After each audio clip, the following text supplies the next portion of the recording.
into reality. Ladies and gentlemen, please join me in welcoming Dr. Jason Wingard and Dr. Ann Kademian.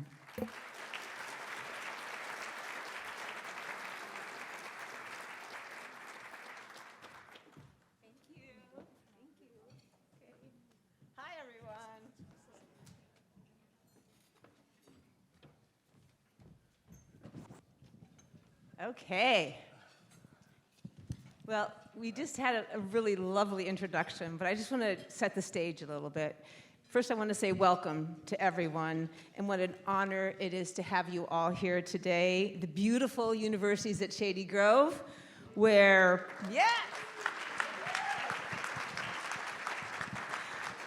partnerships power education and students thrive academically and professionally. And this wonderful gathering, this Hall of Fame event, has a lot to do with how we do that as well. So I am just absolutely delighted and honored to have Dr. Jason Wingard here with us today, an acclaimed and globally recognized scholar and leader. You heard the introduction. His visionary leadership spans corporate boardrooms, higher education institutions, and social and community impact as well. As you heard, he's now leading an exciting new foundation here in Montgomery County as well. He is the author of several groundbreaking books, including The College Devaluation Crisis, The Great Skills Gap, both of which are directly relevant to the conversation we're going to have today. And where some of you may have seen him most recently, he is the senior contributor to Forbes, where he writes on leadership and the future of work and learning, and where he recently called out the Universities at Shady Grove in one of the articles as well, a highly cited and downloaded and read article as well. So I'm sure it has everything to do with the Universities at Shady Grove being in the article, right? So that's great. So in one of the Forbes articles, Jason, may I call you Jason? Absolutely. All right. Absolutely. In one of the Forbes articles, you ask, what happens when the most powerful companies become the largest educators too? Well, let's find out. Welcome. It's great to have you here. Well, first of all, it's a pleasure to be here, and thank you and the team and the committee for inviting me. Thank you all for being here today. It's wonderful to celebrate all the inductees. If you don't mind, Ann, for a second, you asked a really good question about employers and their role, but I don't know if the whole audience here is up to speed on this particular topic. So just, can you give me 5 minutes? Okay, so I'm actually teaching at Harvard right now, and those of you who know about Harvard know we do the case method, right? And so I want to do a little mini case with you all just to set the ground for what we're going to be talking about today. So what I'll do is, Kevin Beverly, everybody knows Kevin. Kevin, for today, Kevin is going to be the chairman of Google, okay? And then let's see, on this side, Craig Rupert, being inducted today, my new friend. Craig, you are going to be the chairman of Amazon, okay? Don't worry, you don't have to say anything. All right. So, can anybody answer for me the #1 boardroom topic in Fortune 100 companies right now? Workforce. How much money do we have? Money, AI. Who said workforce? Who said labor? Workforce and labor. Talent is the #1 topic facing Fortune 100 companies right now. If you go into any boardroom, when they bang the gavel and they do the board meeting, the first thing they're talking about is, what people do we have, what people do we need to get, and how do we train them? That's #1. AI, logistics, manufacturing, sales, it all depends on people, and everything is changing so fast right now. If you don't have the best people, even if you have AI, if you don't have the best people, you're losing, and it's unlike any time ever in history. Okay, so here's our case. We all are investors, shareholders in a hedge fund. We want to invest a couple of $1 billion in one of these two companies, Google or Amazon. So if you've been in business school in the last 2 years, you already know what's going to happen. But most of you probably haven't, so you don't know the answer, all right? So Google, Amazon, we are a hedge fund conglomerate that is going to invest billions of dollars in one of these two companies. We're going to base our decision on the answer to their talent strategy. What are they doing with their people, okay? So Kevin, the chairman of the board here at Google, has said, and the board has said, and they've given the mandate to management, what we're going to do is we're going to fire half of our employees. 10,000 workers, we're gonna fire them. What are we gonna do to get work done? We're gonna go out to what's called the gig economy. We're gonna go get contractors who are talented in a variety of different areas, and we're gonna bring them in as needed to do our work. So we're gonna have half the workforce of full-time people we used to have, and we're gonna just get contractors to do our work. Everybody understand that? Okay. On the other side, what is Amazon doing? Are they gonna fire half of their people? No. They are doubling down, Craig says, on keeping all of their people. They're gonna invest money in training and retraining those existing people to be able to keep pace with the business as it changes, all right? So I need somebody, one of our shareholders in the hedge fund company, which one is the better investment? Is it better that Google is getting rid of their people and they're hiring the best talent on the street? Or is it better for Amazon to keep their people whole and to train them and reskill them? Which one's better? Some of you are saying training. What do I hear? What's your name? Scott, what do you say? You're gonna go with best talent. Best talent. Find the best talent. Find the best talent whenever you can find it. All right? Anybody have an opposing view?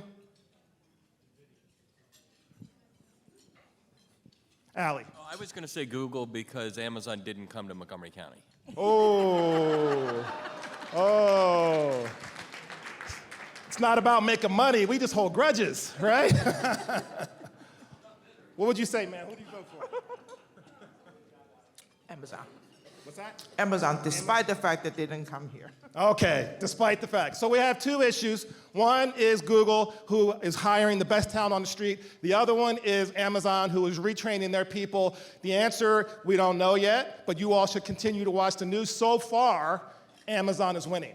So far, it is a better investment to skill your people, the ones that are coming in, that's called upskill, and then reskill the people who are already in the field. You build culture, you have dedicated history with your people. That seems to be working, but we don't know yet. The jury's still out. I wanted to talk about that with you to set the context for what we're talking about today, because the major question is not what is the number one topic that is on the boardrooms of corporations. We already know the answer to that. It's talent.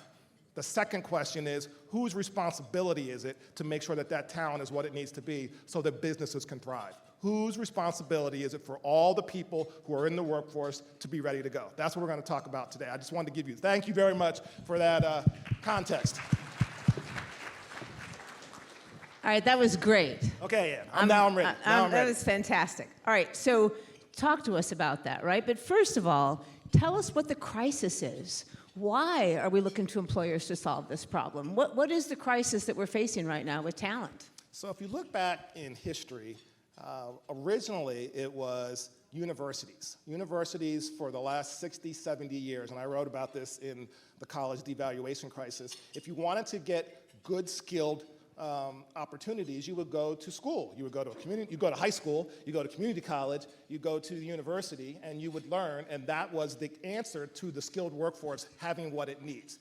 The government also would subsidize that education. So we created public schools where everybody could go to good K-12 schools, trade schools, vocational schools, community colleges, and universities, lots of federal money going. So that partnership between the government at the federal level and the state level and all the educational institutions provided a world-renowned, unmatched, unparalleled workforce here in the United States because we were training our people. The problem is twofold. Number one, the federal government and that state government started to spend less money on all of those educational institutions, not subsidize as much. Number two, the pace at which jobs are changing and how you have to refresh your skills started to get closer and closer. So it used to be you could go get a job in 1968, 1969 at IBM, and you could do pretty much the same job with the skill you had coming in for 20 years. You get your golden watch and you retire, and that's enough. Now you go work at IBM, your skill set's probably gonna last you 3 quarters, right? And then you're gonna have to know something new, and then you get to learn something new. And so if you went to college now and you go work at IBM, and your job has changed to the point where you need new skills 3 quarters in, how are you going to get those skills? Is it IBM's responsibility? Is it the government's? Is it higher ed? So the answer to your question is, we used to have a really good education system that was well funded by government and by nonprofits. When we could train people very slowly, and that knowledge would last a long time. Now we don't have the funding, and now the shelf life of knowledge for skills is really, really, really small, and so people have to get trained very rapidly, and whose responsibility is that, again, is the question, and nobody has stepped up yet. Right. You know, I was at a talent development conversation in Virginia a couple of weeks ago, and Deloitte was at the table, and Northrop Grumman was at the table, a number of healthcare providers were at the table, and it was clear from that conversation that employers aren't waiting around for academia to figure this out, that they are moving, just like Google and just like Amazon, right? So talk to us a little bit. You said, you know, who's responsible for this? Employers aren't going to wait around. They're stepping up. So who is responsible? Should academia be making the moves and doing this, or should we be partnering with employers in a different way to do this? What's the answer here? How do we move forward in this? So let's go back to our mini case study. Google would say that the responsibility is the employees themselves. They're hiring from the gig economy. They're going out and plucking contractors wherever they are and saying, come work on this project for us right now with your skill set. And when we're done with you and that skill is no longer needed, we'll get rid of you and we'll bring somebody else back. So for companies like Google, they are saying that it is the labor market's responsibility. You can go to school, you can not go to school, you can take a training program or course, you can not, we don't care how you do it, it's your responsibility, and if you get it and we need it, we will pay you. Amazon is saying it is our responsibility. It is our corporation's responsibility. You come to us, you're part of our family. We are going to invest in you. We're going to train you for your job today. We're going to future-proof your skills so that you're prepared to do the job of tomorrow. And you're going to be loyal to us. We're going to be loyal to you. And our investment is going to pay dividends in ROI. So two very different methods. Now, what's missing in that conversation, right? What is missing? I just said that Google said that the employees, it's their responsibility, the labor force. Amazon said it's their responsibility, the corporation. Who's missing in the conversation? The public sector, the universities specifically, right? It used to be, as I said before, vocational school, community colleges, four-year universities, that's where you went. If you came to this country from another country and you wanted to get the American dream, everybody would say to you, you need to go to school. You need to learn a trade, a skill, get a degree, a diploma, because that's the pathway to the dream. Universities are still providing education, but it's the way they used to do it 10, 20, 30, 50, 60 years ago. They're not changing for the current times, right? So one of my books is called The Great Skills Gap. There's a gap, right? The labor force right now, and all of you business owners now know in this room, we need certain skills to be able to get the work done. And it's different than it used to be, and it's changing very rapidly, as I said, every 3 quarters. What are universities doing in response to that? Are they changing the curriculum? Are they asking employers what they need? Are they preparing the workforce in a very rapid, dynamic way? No, universities are still training people the way we did in 1970, right? So that's not working. So the universities are doubling down and saying, we do what we do, the market is not going to tell us how to change our curriculum and how to teach. So for the most part, we universities are locked, and the labor and the employers are saying, well, we need something different, and you're locked, so we have a big widening gap that's happening. Who's plugging that gap? Employees themselves are trying to get trained, but where do they go, right? The nonprofits and the others in the NGOs are trying to figure out where they can put their money to help, but it's a big swampland of nothingness. So, and to your question, the employers are saying, by and large, we've got to figure out either doing it ourselves or buying from those educational providers that are doing it right. So that's why the work that you all are doing here at the University of Shady Grove actually answers that call. When you look around at the higher education landscape, most aren't doing it the right way. Here, it's being done the right way. There's a lot of opportunity for first-generation students or students who want to get real work apprenticeships and those kinds of things to be able to get that while they're in school so that they're ready to go to work, right? But not everybody's doing that, and that's why I wrote about you all in my last Forbes article, because there are very few that are actually doing it, but it's being done here. Well, we're trying to do it here. Yes. So yeah, all right. That's great. So we've approached this here at Shady Grove in the sense that academic institutions have a responsibility. We've got to grow, we've got to do this, but we have to do it in partnership. Yeah. And so trying to figure out what that partnership looks like, right? Mm-hmm. So here at Shady Grove, we have 9 incredible university partners who offer 80 different degree programs here. And we at Shady Grove focus not only on supporting them in that delivery, but we focus on career readiness and career competencies, and we focus on experiential learning, and we focus on giving students the wraparound support that they need. So we've approached this as a way to say, let's enrich that experience for students while they're here so they're career ready, but also let's deepen the partnership in how we work with employers. Talk to us a little about what kinds of partnerships you might be seeing out there between, there's this gap, there's this growing gap. But are there examples that stand out for you about, in addition to Shady Grove, right? Are there examples that stand out to you for academic institutions and employers who are doing this right, who are figuring out how to work together, or who are moving the needle on this somehow? Yeah, so there are fortunately a lot of good examples. So I told you, I used to be the chief learning officer at Goldman Sachs, which meant I was responsible, along with the CEO, for making sure that 33,000 employees came into the firm, got trained, and continued to get trained, and we used a lot of different partners to be able to do that. So from the bottom up, I ran Goldman Sachs University. It was called Goldman Sachs University. And so what we would do there, and they are continuing to do, is to partner with educational providers, training providers and degree providers, to be able to get those populations ready before they came to Goldman. Now think about this. If you're a company like Goldman Sachs, and you're investing and partnering with a school that's a K-8, and you're hoping that that investment is going to pay off because those K-8 students are going to come work at Goldman Sachs 20 years from now, that's revolutionary. You know, most businesses, and most of you in this room, you know, you really are quarter by quarter, you know, fiscal year by fiscal year. So when you are trying to win in the global marketplace, that's one example I can give you of going into the K-12 educational system in the United States, in Asia, in Europe, in Africa, investing in those schools and building relationships so that as they go through their training, whether it stops at high school or continues through college, and then hiring people, and the loyalty that comes from that, the satisfaction from the investment, and the hands that Goldman can put on the curriculum early on to make sure that they're not only being trained for Goldman Sachs, because most of them don't come work for Goldman Sachs, they go other places. That really is a contribution that pays dividends. Even if they only get a couple of those students, it actually pays for having served all the others. I'll give you another example. So when I was dean of graduate school at Columbia University, I had a lot of master's degrees, 17 different master's degrees: data science, bioethics, technology management, enterprise risk management. We also ran the high school program for the university. Students would come from all over the world in the summer and take classes as part of the high school program. When I went up every year at graduation and had the opportunity to talk about where most of our students were getting employed, I would say the high school program.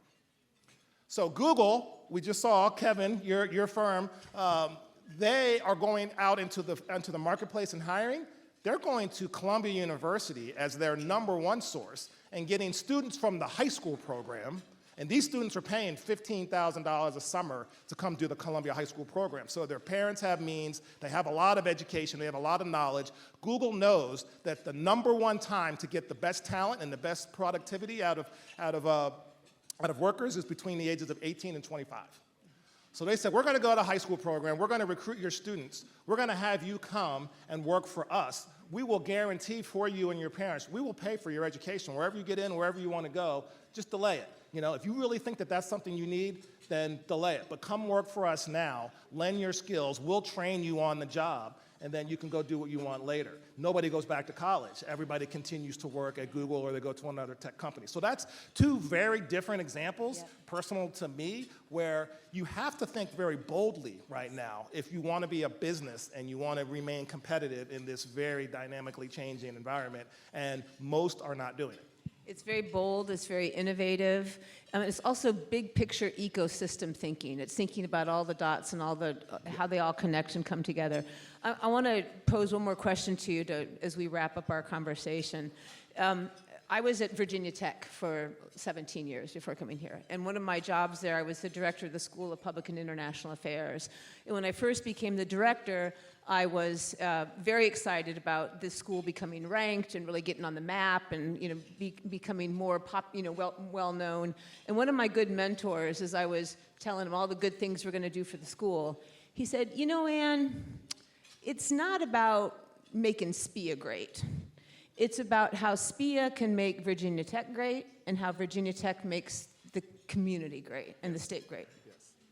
I thought, yeah, I mean, it's kind of obvious, but it just hit me in a way that was, really got me thinking differently. And so as we're all sitting here in this room today, all business owners and academics and partners and leaders of the organizations here, a lot of times we're very focused on the success of our own organization. Yeah.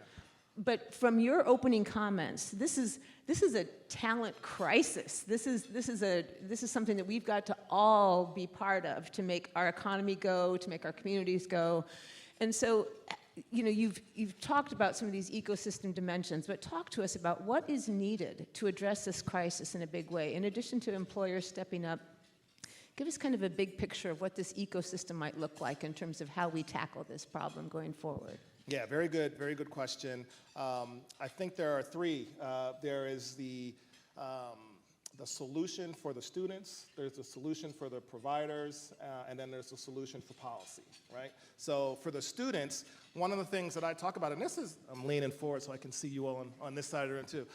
One of the things that I tell students, and this comes as a surprise to many because I've been a college president, I've been a college dean, I'm teaching at Harvard now, but I say college is not for everybody, right? And it is for some. And it is really good for some, but it's not for everybody. So for students, they have to be better investors in their future. What is going to be best for you to be able to contribute to the workforce and to be able to get gainful employment? For some, it is going to college. For most, it is being able to get trained on skills. There's all kinds of skill badges, certification programs, vocational training. There's a lot of work that needs to be done where people can spend less money and have less debt and get trained to have good employment. Some people should go to college and pay the tuition and have the debt or have somebody else pay for it. But there's a whole ecosystem of students out there, and so I advise them, look at what's best for you. And this gets to the equity issue. We don't have enough time to talk about this, but there are so many students in this country who believe in the American dream. And they believe that education is the pathway to that. So they mortgage their future on that. Their parents mortgage their house, they get 2 and 3 jobs, they spend everything they can, and then some, to be able to get an education, and then when they finish that education, often they can't get a job. And so is that worth it, right? It used to be that you could, but again, the shelf life of knowledge is changing so much, employers are not just hiring graduates willy-nilly from college. They're firing people that have the skills. So from an equity standpoint, we have to educate people who are particularly from lower economic environments that college is not for everybody, and that's okay. Skills is what you need, and being able to have that kind of gainful employment. The second piece is really around the providers. I say it every day that I speak. I was just on NPR, and I talked about this. Universities need to adapt and change. We cannot be stubborn, but on the other hand, it's a both and. It's not that universities have to change what we've been offering for decades and decades. We still need to offer that. Critical thinking skills, soft skills, analysis, literature, math, all of that is still necessary, but we have to do both and. We have to continue to do that, and we have to provide skills through apprenticeships, through internships, through real-world working experience, so that the employees, when they graduate, the students, when they graduate, they can get jobs and they have skills they can use right now. And they have to invite those students back while they're working so they can continue to get retrained, okay? And then the last one is around policy. So policy leaders, I told you at the onset, we used to spend a lot of money in this country on education. We would train people from the federal level, from the state level, from the county level, the city level. We would spend a lot of money on our schools, K to 99, and we don't spend that much money. So I'll give you an example. So when I was at Temple University a couple years ago, the state, it's a public school, the state would contribute 9% of the university's budget, okay? So 9% of the university's budget would come from the state. 25 years prior, 95% of the university's budget came from the state. Okay? Did you hear what I said? So what are the implications for a university when they are trying to charge less money because it's a public institution, keep the prices down so people can go to school, right? And the state gives you that money, and so then you can use whatever money you raise from fundraising, from tuition dollars, you can provide more support for your students, more access, more partnerships to provide training. When the state starts to take that money away, and you have to use all of your tuition dollars and all of your fundraising just to keep the lights on, then where do the extracurricular programs come from? How do you fund partnerships to get these students trained in apprenticeships and internships?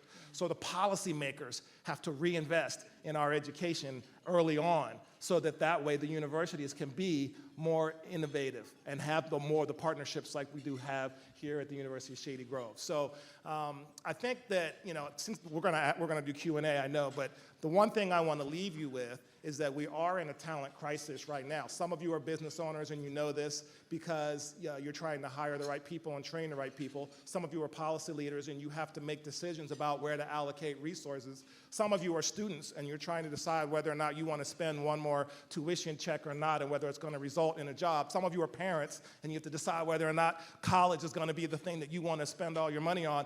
These are all in the middle of this big talent crisis. We, for the last 2.5 years, have never been in a situation where the labor market is as competitive and the skills are changing as quickly as right now. I know you hear a lot about AI. I know you hear a lot about computer science and logistics, man. There's a lot of chatter out there. It's still about people, and it's still about people being able to get skilled and reskilled very quickly to be able to do the work. And we're not doing that. So you all as business leaders have to know this because you're going to want to be successful. It hasn't hit you yet. We talked about Google and we talked about Amazon, big companies, I know, Fortune 100. It's trickling its way down so that the smaller businesses that are at the state level and the county level are going to be hit by this probably in another 18 months. Skills are the #1 key. You have to decide whether or not you want to get on the bandwagon and invest in that in the right way or not, right? So I'll leave it to you. Fantastic. Let's take one question from the audience. Does anybody have a question? In this room full of great, incredible thinkers. Anybody? Yeah. There's a lot of talent. So thank you for that question. And if you all didn't hear her, she said her son just graduated from the University of Michigan. Is that what she said? And there's a lot of talent she feels like is out there. A lot of graduates, a lot of people who are out there. And you're right. There are a lot of college-educated and otherwise talent that's out there. The gap exists between those employers who are looking at people like your son and saying, wonderful, great kid, Bradley went to college and majored in whatever, doesn't have what I need to be able to do the work that I need for my business and be able to stay competitive. For the most part, they are not finding the skills. It's not the people, they're just being educated and being educated in the wrong way for what companies are needing right now. So that's where the talent crisis is coming from. Very good question. All right, everyone, Dr. Jason Wingard. Let's give him a round of applause. Thank you so much. That was awesome. Great, thank you. While you're still eating and we're exiting the stage, if I could just say one more thing. The Potomac Community Foundation, which we just started a couple of months ago, is based here in Montgomery County. And if I could ask Crystal and Paul to stand up. Crystal is our executive director and Paul is our chief advancement officer.